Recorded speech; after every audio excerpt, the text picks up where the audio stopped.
It was corporate espionage. Yes. Well, it's yeah, but what the guy was doing, he worked at Deutsche Bank. He stole confidential corporate records of account holders. He claimed it would show the true picture of Deutsche Bank from the inside, what was happening with the money and the shares. Right. So, by all accounts, that man or woman should be in prison for stealing bank records, and then what he attempted to do was sell them. He was shopping on the internet, trying to find a buyer for these bank records. Shifty Shift wanted them, but didn't want to come up with the money to buy them. So Shifty Shift got a house subpoena and subpoenaed the records from the man who had them and seized them. You know initially who tried to offer the money, Rick? And it was cheap, only $1,000 for Val Broekschmidt. This is the stepson of the Deutsche Bank executive Bill Broekschmidt, who commits suicide in 2014. Is the man who stole the document, who the son really is the one who was trying to sell it. His stepson. Right, yeah, and I meant to say that the stepson is the one. So the stepson got them from his stepfather. Yes. The stepfather is the one who stole them. Yes, right? that's correct. But as bankers have a tendency to do, Bill Broekschmidt committed suicide. Yes. And, you know. Was he one of those bankers that jumped off a building? He was actually. I don't know if he jumped off the building, but he was among we consider the high-profile bank suicides of 2014. By the way, I'll just tell our audience, I'm noticing a new, it's not significant, but I'm starting to see news stories about bankers dying. Again, that's right. And we've had a couple of them in headlines. And I've not seen this since the 2008 crisis. And, you know, I was the first person back then to put this together, that the bankers were dying. You know, we brought that information out. And then it started to be so many bankers, we couldn't keep track. We lost count of how many bankers had jumped off buildings. Banker of the week and everything for a while there. It was happening everywhere. They were falling off the top of skyscrapers, okay?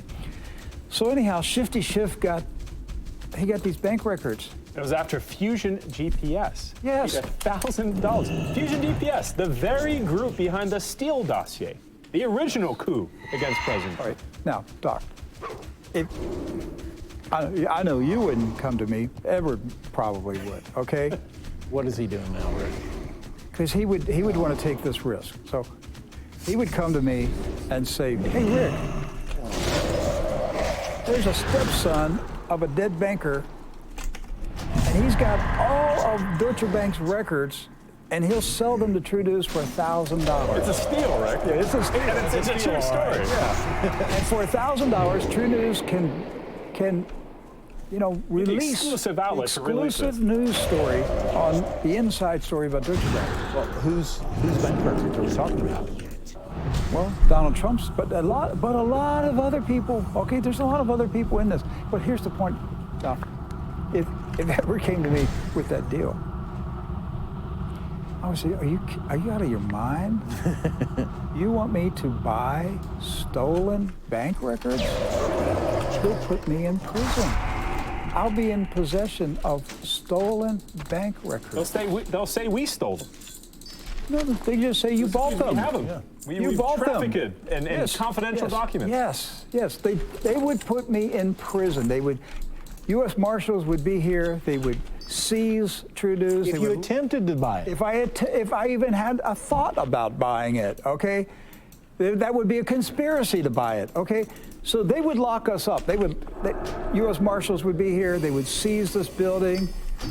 There would be no more True News if we purchased those stolen bank records. But Shifty Shift could get them. But he didn't want to come up with the money. So he just seized them. Yeah. Okay?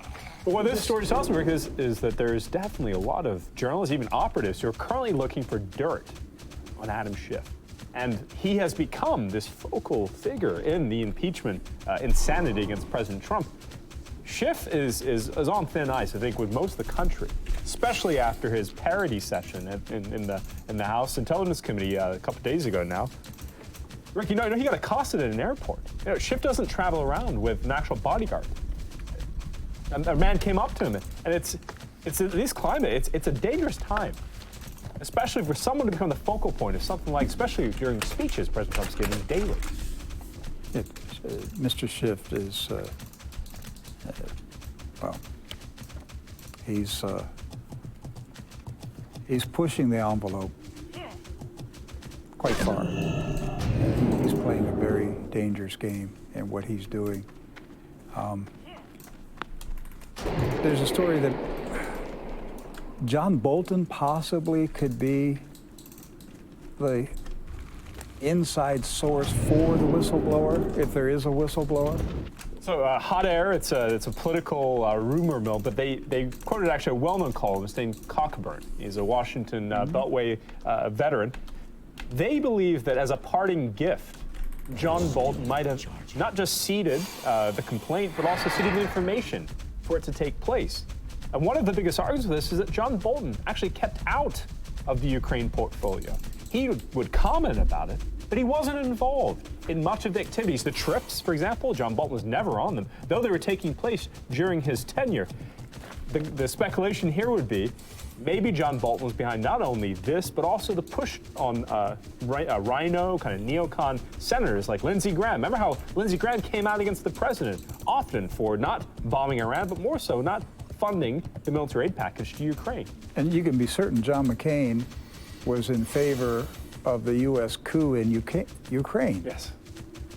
Because that's his kind of activity. He loves that kind of stuff. Well, him and Lindsey Graham, they visited that SS brigade that formed over there in the Ukraine. And they're also, mind you, were both pictured visiting the Free Syrian Army. Remember down in Syria? That's right. That's their crowd. Absolutely. Now, what about Rush Limbaugh saying that John Brennan traveled to Ukraine with a fake passport? And Rush said this on his program earlier today. It was in his first hour. And I had never recalled hearing about this before.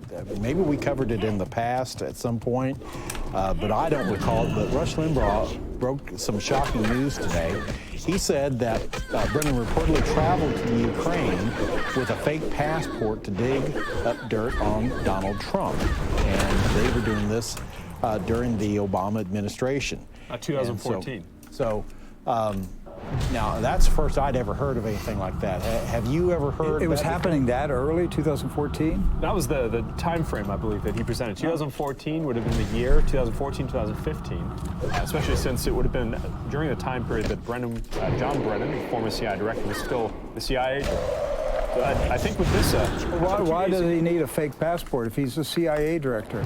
Well, if he wanted to travel, for example, Jeffrey Epstein had fake passports, right? You wanted to travel without being detected. If you wanted to go into the country, unlike Rudy Giuliani, without leaving a trail that you were there. So only an intelligence agency can produce fake passports. If you do it, I do it, we go to prison.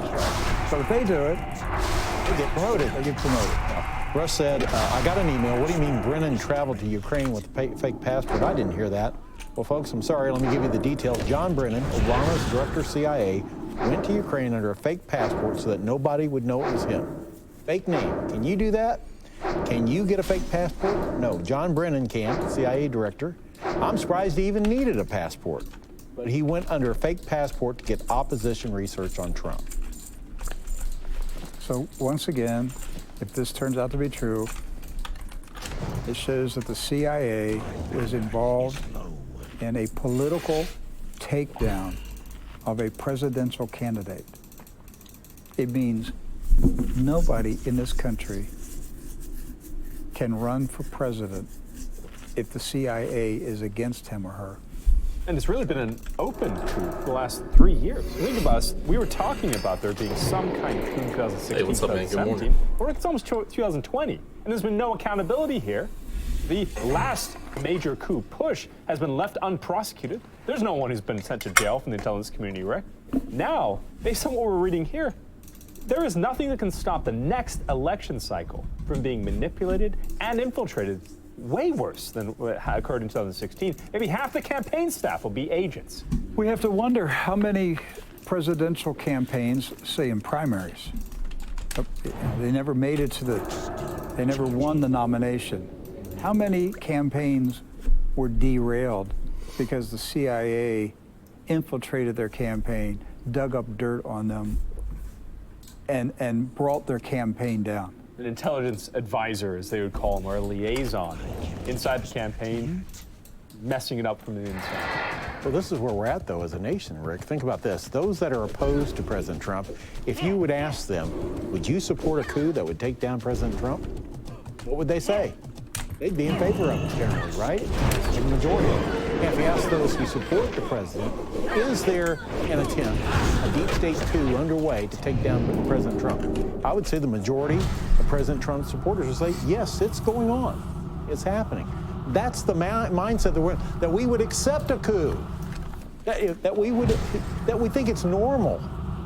But Doc, 2018 campaign, when we were going to the rallies, Yes, the midterm. in the midterm elections, Edward was asking Trump voters, what do you think about the deep state trying to take down the president? And the Trump voters were saying, I don't know what you're talking about. I don't know what is a deep state. I've never heard of it. That's right. He was getting that response. So on the street level, they don't know. It's over their head. They can't think. The average American cannot process that a government agency like the CIA and the FBI would be involved in criminal activity to stop a president. So they don't even think it happens because their patriotism gets in the way. It's really important you just noted here, Rick, because if you knew that the American public is not actually listening or even aware of this deep state, this coup, these other things the president is now literally tweeting about. I sure will, Calabos. I appreciate the follow, dude. You could play appreciate like it, man. that. Thank you very much. Make the president act out, lose his composure. For example, during events that happened during this press conference today that we showed at the beginning, 5 or 6 times of that happening, you have enough footage now for campaign ads of the president acting irrational, the president acting crazy, or should I say mentally ill? Wasn't there a push to 25th Amendment the president on this? Yeah, well, don't rule that out that it doesn't happen again in the next month or two. They can get him, they can provoke him to really say something in anger. So was it yesterday that First Baptist Dallas, Sunday morning. Pastor of First Baptist Dallas, Texas, Bob Jeffries, was on Fox Nation, Fox News Network, and Todd Starnes was interviewing him. This is amazing how we're hearing now in so-called mainstream news are topics that we've talked about on True News for years. Well, just a few days ago that Bob Jeffries was talking about Civil War. Yes. And Christian militias, I mean, he didn't use those terms, but he did say Civil War. That's right. And so we've said for years that the abortion industry in America is America's worship of Moloch. Yes. Right. We're sacrificing children to Moloch at We've the abortion industrialized clinics. it, yes. So Moloch came up in the Bob Jeffries interview on Fox Nation. Yes. So we have a video clip of Todd Starnes interviewing Bob Jeffries, and then we'll tell you what happened after this. Watch this. Look, the Democrats knew they couldn't beat him at the ballot box in 2016. They are becoming increasingly aware of the fact that they can't beat him in 2020 either. Impeachment is the only option they have to remove Donald J. Trump from office. And look, I heard this sanctimonious Nancy Pelosi this weekend calling for prayer for our country and praying for prayer. Look, that reminds me of an arsonist, a pyromaniac with a match in his hand about to set a building on fire, saying, now pray with me that the destruction I'm about to cause isn't too severe. I mean, if he's sincere, he'll put down the dang match. And if Nancy Pelosi is sincere about bringing this nation together, she will drop this impeachment effort. Let the American people decide 1 year What's from your channel now, name, from man? now I'm trying to find it. box. Calabos1? Mixer.com/Calabos1? At what the American people will choose to do, and that is to keep Donald J. Trump in office. We just assume they're praying to God. I'm not quite sure. I don't know, Dr. Jeffers. I mean, they booed God, tried to vote him out of the party platform. I mean, well, apparently the God they worship is the God of the pagan God of the Old Testament, Moloch, who allowed for child sacrifice. I mean, the God of the Bible doesn't sanction the killing of millions and millions of children in the womb. I think the God they are worshiping is the God of their own imagination. He must be drinking some extra strong coffee lately. Amen to him. It's Bob Jeffers. He's right. Bob Jeffers is right. What he said is right. And so, according to therap.com, Fox News has gotten rid of Todd Starnes today. What? Over that interview. He's no longer there. Because of the interview with Because Bob of that Jeffers? interview. Now, Fox News has not said that's the reason, but the Wrap said the Wrap has learned that Todd Starnes' contract at Fox News is not being renewed. The host will no longer be working at the network, its website, or its premium subscription service, Fox Nation. His removal comes a few days after he said on the radio program that Democrats do not believe in the Christian God and instead may worship Moloch, a pagan god often associated with child sacrifice. When asked for comment, Fox News confirmed the news that Starnes is no longer working at the network. Not just off of Fox Nation, the whole Gone. thing. It's gone. You diss Moloch in America? We fire you from Fox News. That's right. The conservative news network that all the Christians watch. Just think about that. Okay, Bob Jeffers is on, his program is on... Pathway to Freedom is on Fox News. Is on Fox Nation. I wonder if he's talking about Moloch on Pathway to Freedom. Or if he is, and if anyone else is. Doesn't this show you? This is a precedent. If you diss Moloch in America, what happens? The wrath of their God comes against you. That's right. Because they really do worship Moloch with their baby sacrificing. And so Bob Jeffers simply told the truth, that abortion is child sacrifice to Moloch. I've said that for 20-some years here. I said more than 20 years. I've been pro-life ever since abortion has been legalized in this country. Always been pro-life. And but Todd Starnes has been kicked out. So he's gone. So Todd, if you're watching, we'd be glad to give you a job here at True News. We will never fire you for standing up for Jesus Christ. You'll never be fired at True News for standing up for Jesus Christ. So Todd, if you're out of work, you're looking for a place to go, you can come over here to True News. And if you call me, I won't hang up on you, I promise. I promise, Todd. You hung up on me, but I won't hang up on you.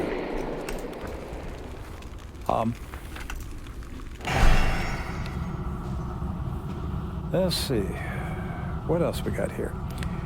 So yesterday we were talking about how the media is starting to float trial balloons on a possible President Pence in the White House. We were just chatting about it, just kind of saying, you know, what about the possibility here?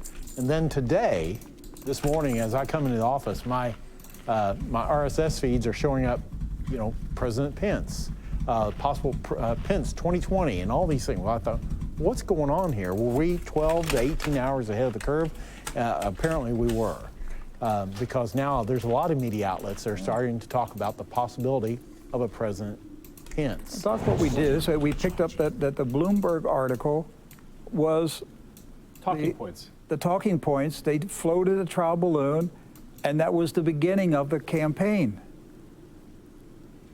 The leftist news media is now telling the conservatives, you really would like Mike Pence to be your president. And not just conservatives, evangelicals. Yes, And they they're dig specifically going for evangelicals. This is the guy you really want, right? You don't want some foul-mouthed, New Yorker. You want some good, strong Christian Midwestern governor, right?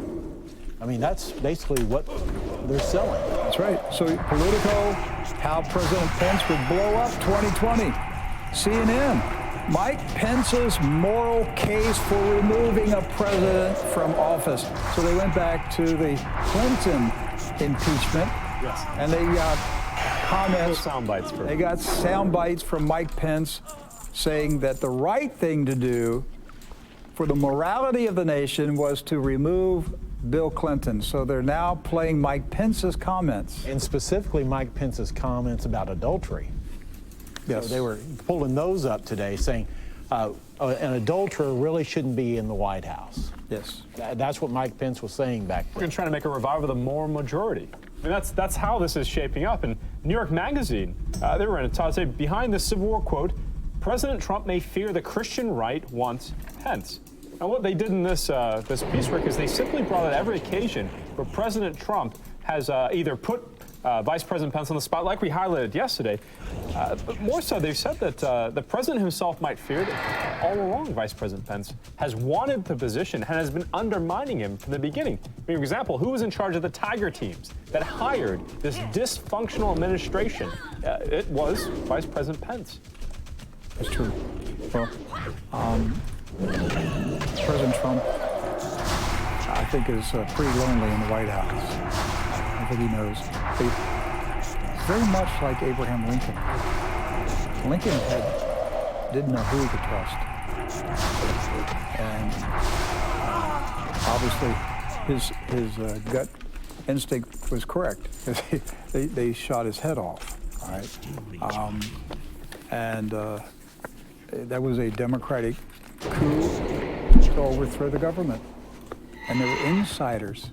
There were insiders that aided a conspiracy. There was a conspiracy on the night that Lincoln was shot. There was a conspiracy to take out the Lincoln cabinet. The entire to government. decapitate the Lincoln government, which was the first Republican administration in America's history.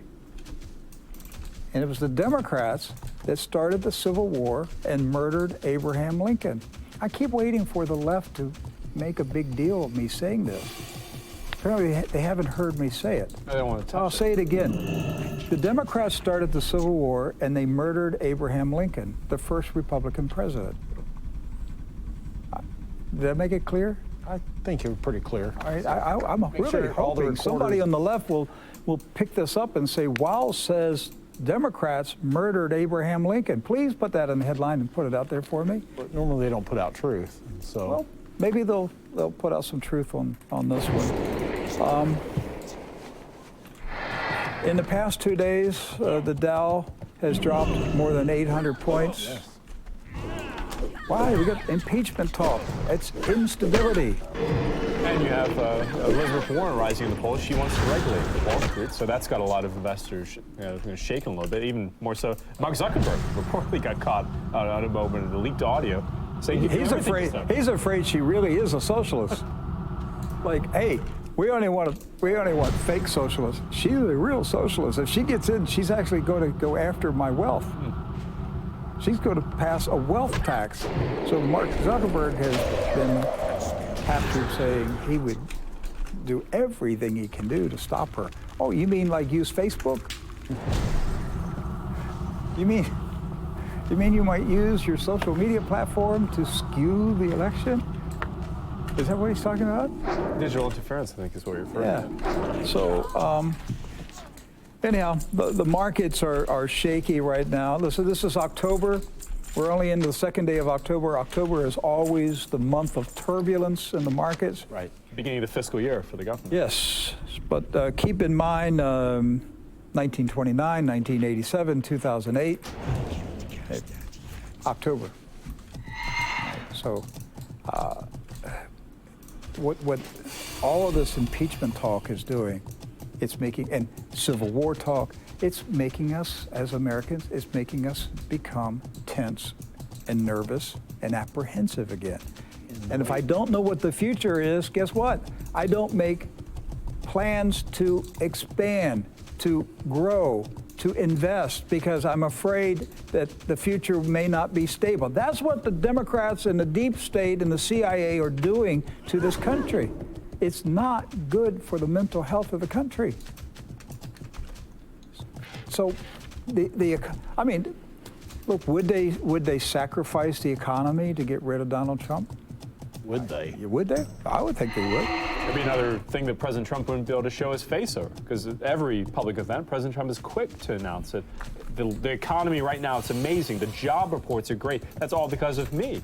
But if there was a crash, something huge, something 2008 like, something that would cause a major turbulence, not just in Wall Street, but across the world, President Trump would own it. But they're going to make him choke on it. Jeffrey Epstein, not much going on out there. The only thing I have found is his pervert buddy, Jean-Luc Brunel, is quietly selling off his MC2 modeling agency in Paris. Right. But nobody knows where he's at. That's right. He's selling off the business, but how do you go to closing if you buy the business because he's not around? Well, maybe he's hanging out with Ghislaine Maxwell. We don't know where she is. Or either. Jeffrey Epstein. Right. So. Hey, while we're talking about crooks, Netanyahu, he had his pre-indictment hearing today on his bribery cases. 11 hours. 11 hours. He wasn't there. His lawyers were there. Right. They had nothing to talk about for 11 hours. Yes. Netanyahu was trying to form a coalition government while his lawyers were trying to keep him out of prison. Netanyahu is finished. He's done.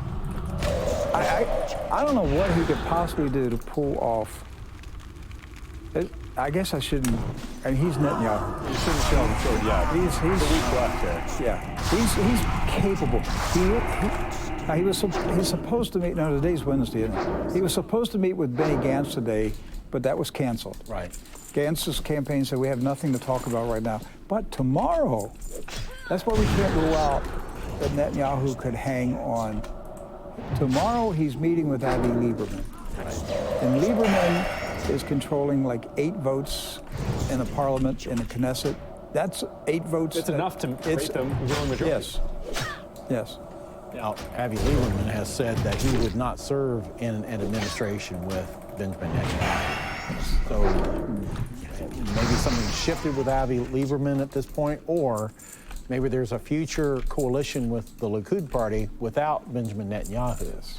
And maybe there's a way to work out a deal on the indictments. And so that's going to be an interesting twist to see. I want to ask you a question about something on Benny Gantz, though, Rick, that caught my attention today. He didn't meet with Benjamin Netanyahu today, but Benny Gantz did spend Monday evening and all day Tuesday in London. Now, I just thought that was really odd. That here is one of the leading candidates to form, a government in the state of Israel. But he is spending a day and a half talking to leaders in London. Any thoughts on that? Any Benny Gantz is? Yeah. No, he's back in Israel now, but he spent a full day and a half in London this week before coming back today. Did he meet with the Queen? I don't know who he met with, but I do know that he was in London. It said meeting with top officials. Was he in the city? Well, that's what I wanted to get at. That is separate. He could have been meeting with the Rothschilds. Because they didn't want to travel to Israel. And Benny Gantz went to the city. Well, I would think in the most hotly contested race, basically in Israel's history up to this point, that I'd want to be as close to the fight as I could be all that time. Why? When the people are going to make the decision are in the city. There you go. So. That's the same reason why Republican candidates visit Las Vegas before, during the primary period. Wasn't every Republican candidate in 2016 went to go see Sheldon Adelson, from Rand Paul to Marco Rubio to President Trump. Right. Boris Johnson is suspending the parliament again. Yes. Well, the last time he said this was illegal. The fact that he's going for this again tells you that he's either taking a stand or he also could be on the outs. Or the Queen is behind it. And that has always been the prospect. She never came out against Brexit. She never made any public statements, but you'd think something as monumentous as this, for England to de-shackle itself from the EU, that she would comment. And she does still have the power, Rick. She has a lot of power. The royal family can veto any bill coming through Parliament, and they have their own representative in the House of Lords. Maybe you're right. Maybe Boris Johnson does have the support of the Queen to take a stand here. I would think so. after the trouble we got in on the first suspension of Parliament. And what you were saying yesterday about the Remainers trying to, make the appeal to the Queen to toss out Boris Johnson himself. So really, he has to be strong. I mean, he has to take a strong step. I mean, I can't imagine that after what he went through, that first suspension, that he did not go to Buckingham Palace and say to Queen Elizabeth, Your Majesty, what do you want me to do? I mean, I just assume that's exactly what happened. And we don't know what she said. The royal family survived World War I. She may have said, I can't tell you right now because Benny Gantz is coming over. But Rick, the left in England, they're anti-monarchy. So you always got to keep this in mind. They every time they see an election, they wonder if someone like Jeremy Corbyn or someone maybe worse would finally say publicly, we need to get rid of the monarchy. And that there is... Yes, you're very concerned about it. By the way, for our audience, you're leaving tomorrow, right? Yes. Edward's going to be on vacation for a couple weeks. About 10 days, yes. All right. And you're going... I'm going to the chaos, yeah, I'm going to London. You're going to London. Visiting family? I'm visiting family. My granddad, he's in hospital for the last couple months. He's out of it now, so I'm really looking forward to seeing him and my other family. So. Oh, good. Okay. So if you visit the city and you see anything going on, give us a call. You'll be sure to get a chance. No, seriously. Enjoy your trip home to visit family. So Edward will be gone for a couple weeks on vacation visiting family in London, and Doc and I will be here. I'll be here. I'll be here too, Doc. I'll be here. Hey, do we have video on Hong Kong? I see on my notes it just says a still. I wasn't able to find an actual video of the clashes because it was basically mobs at nighttime. The video inside the South China Morning Post article was actually the clashes during the day. So we didn't bring that video. We have that loaded from the daytime clashes, but we have a picture actually from the nighttime. If you want to see the nighttime. Well, the video that was there was showing different angles of the shooting. Oh yes, we do have that. The video control. Are you able to load that real quick? While we show the pictures of the clashes at nighttime, it would be one of the shots from yesterday for control. Rick, this is what happened right after it during the nighttime. There were apparently roving mobs in the streets in Hong Kong. They destroyed basically subway stations, and look, they set fires right there in the street. And the biggest thing was, this is again during a time when there was a curfew. They weren't even supposed to be out. Clearly, the shooting, because one of the things that I'll let put in cover today, Rick, is that the shooting actually forced a lot of these protesters to come together, and they were singing national anthems. They were outside the British Embassy, for example, in Hong Kong. This has become a martyring call for them. Well, the mob can't go out because it's against the law. They'll follow the rules. All right, so the South China Morning Post posted a video today. It was showing some different footage, different angle of what happened when that mob chased down a Hong Kong police officer and began to beat him. Right. And that's when the shooting took place. Yes. When you see the rest of it, it is shocking. Right. Because they were hunting him down to kill him. All right, do we have it? Yes, we have it. Let's watch it.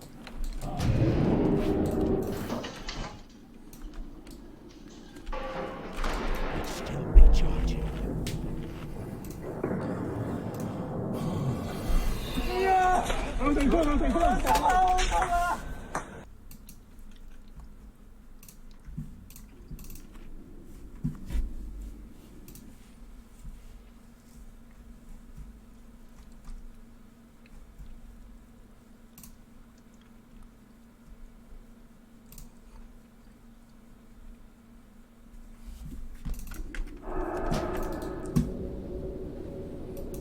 It's not ready yet.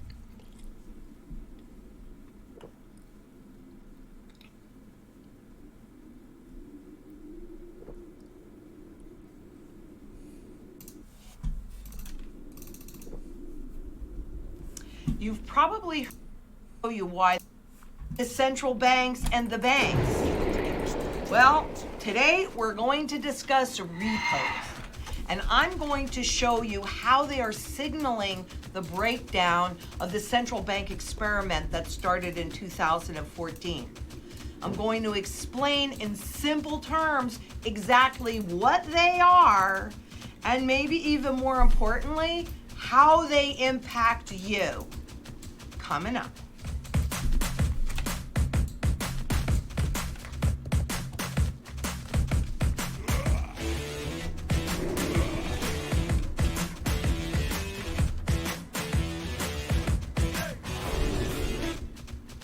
I'm Lynette Zhang, Chief Market Analyst here at ITM Trading, a full-service gold and silver dealer specializing in strategies to help you get through and maybe even thrive on the other side of the reset that, quite frankly, has already begun. And you know, there's been an awful lot of hoopla about repos, which have been around for a little while, but usually they fly right underneath the radar. But of course now everybody's wanting to know what's going on because they started breaking down in a very pervasive way last week. So the other thing that you need to be absolutely aware of is what they are tied to. The repo market is definitely a mess. And let me show you why this matters to you. And before I even do that, you know, I'm going to say that the repo market, the mystery of what's going on, reminds us that we are flying blind. So many experiments that have come on board since the 2008 financial crisis, all designed not to fix the underlying problems. Oh, heck no. Those are way bigger than they were in 2008, but rather to hide it from us. So this is the plumbing of the global financial system. And the central banks who pass on, they make policy and they pass that on, they use the commercial banks to execute that policy and send it through the system. Well, the repo market is the global plumbing. That's what provides, other than direct central bank QE, which we're going to talk about in a second, that's what really provides a lot of the liquidity through the money market funds. Now, you might recall what happened in 2008 when a money market fund broke the buck, in other words, fell below $1 a share, and then withdrawals were frozen. In other words, you wanted to get your money back, you could not do it, and not for a huge block of time. I'm going to show you that those dangers have now escalated, and now they've changed the laws, which we're going to go to in just a minute as a reminder. But I want to take this slowly. You go in, you have an account at a brokerage house or at a bank, or maybe even inside of a variable annuity, and maybe stocks pay dividends, or maybe you sell some property or you sell something and now you've got a block of cash, and hey, you are most likely to put it inside of a money market fund, which is actually just a mutual fund. But it's sold to you as being a cash alternative, pretty much like cash. There might be a few nuances to it, but that's how it's generally sold. So you go ahead and deposit that cash into the money market, then the bank, the insurance company, the pension fund, whoever, takes that cash and goes out into the repo market, and they buy treasuries or some kind of government security. Could be a mortgage-backed security, could be an agency security like Fannie Mae or Freddie Mac or something like that. So the repo market, which is represented by this IMF flow chart, is the plumbing of the global financial system. And you could see by a wide margin, it is money market deposits that fund most of this market. And you might recall really what happens, and I'm going to show you this in a second because they reaffirm it, that as soon as you make a deposit into any bank or brokerage house or what have you, or you buy a mutual fund or an ETF or anything, you become a beneficial owner, which means that your perception is that you actually own something, but in reality, you have given up legal title to that wealth. And that's why the banks can go ahead and use that for short-term trading for their benefit. So, and if you're not clear on it, you know, I am going to definitely take questions after this. So what happens then is the treasuries go back into those money market funds. Now you're holding the treasuries in there instead of cash, or the agencies, or the mortgage-backed securities, or whatever short-term instrument they've done that with. Now generally, it is a bank-to-bank lending system. So one bank who owns treasuries goes to another bank that has excess cash, and they say, okay, I am going I want to use these treasuries as collateral for a loan, maybe overnight that I might just keep rolling over, or maybe for 14 days or for something. And if you give me, to make life easy, $100, when the term is up, I'm going to give you $102. And that $2 is the lending bank's profit. So what actually happened, and considering that this is the largest part of the funding market, the way that they impact you is through money market funds. And aside from it being the entire global system. But if you're sitting in a bank or a brokerage account, chances are pretty good you have a money market account, and this is all applicable to that.